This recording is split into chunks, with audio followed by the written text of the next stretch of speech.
Good evening. And my name is Yitzchak Kerem.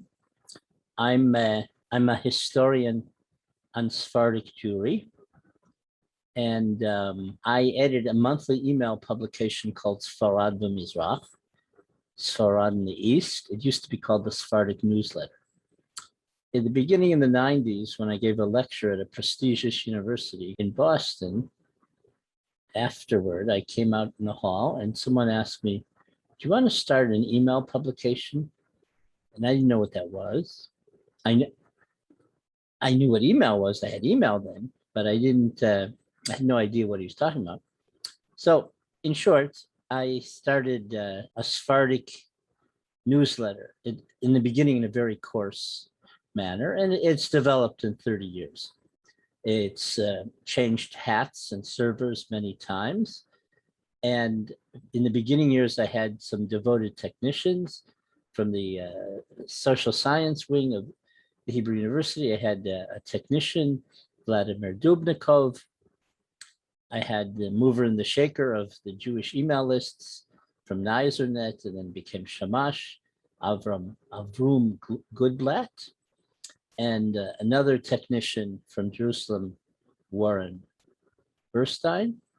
And it took off from that. In the beginning, it was very novel. We experimented with technology, we advanced technology, and the rest is history. So we have a full program tonight from all over the globe. We'll go from east to west, all the way from Armenia and Georgia to Israel, to Europe, to Latin America, the East Coast of the United States, the West Coast. And it'll be a very full program. There are almost 30 presentations. There's musical presentations also. There'll be a guest song, or part of a concert from Sarah Arowesti of Boston, who has dedicated her recent years in perpetuating the music of the Sephardic Jews of Monastir who were annihilated in the Holocaust and sent to Treblinka. And I'm sure you'll enjoy it. There's going to be many presentations. I hope you bear with me and be patient, because there are a lot of logistic issues. There are a lot of film clips, PowerPoints. Technically, this is a very unique experience. I'm sure there'll be snags, but this will be very dazzling and very enriching.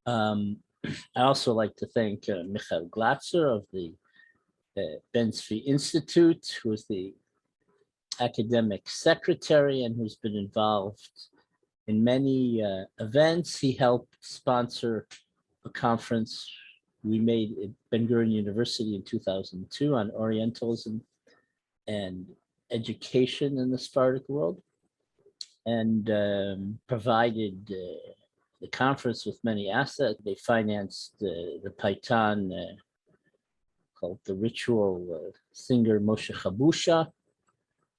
And so tonight we're going to have many colleagues from all over the world. And the newsletter enriched many institutions, provided bibliographies for many students and researchers. There also were some referee journal articles by even Muslims and Arabs, of course, by Spaniards, by Sephardic scholars. And that's enough for now. My first guest speaker is Ambassador Dan Orion, who is a pioneer, a doer. He's the Israeli ambassador to North Macedonia. He's concluding his term. He's been ambassador for about 7 years. He's not a passive clerk. He's very energetic. He's initiated many projects. He's helped resurrect the old Jewish Sephardic cemetery in Monastir in Bitola in North Macedonia, in the former Republic of Macedonia, former ex-Yugoslavia. And this cemetery now is an amazing historical specimen. Before it was neglected, there were only a few dozen graves. Over 4,000 graves have been uncovered from the past.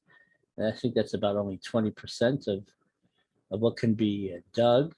It's an educational project which has encouraged many study groups to come from Israel, from world Jewry, from Sephardic Jewry, even German volunteers. And he's been very resourceful to get the political support for the project and to get the individual funders. And Dan has been a dear colleague. He's very devoted to perpetuating the memory of a Macedonian Jewry and for the future in terms of cultivating cultural ties between Macedonia, North Macedonia and Israel and the Jewish people. And without further ado, Ambassador Dan Orion.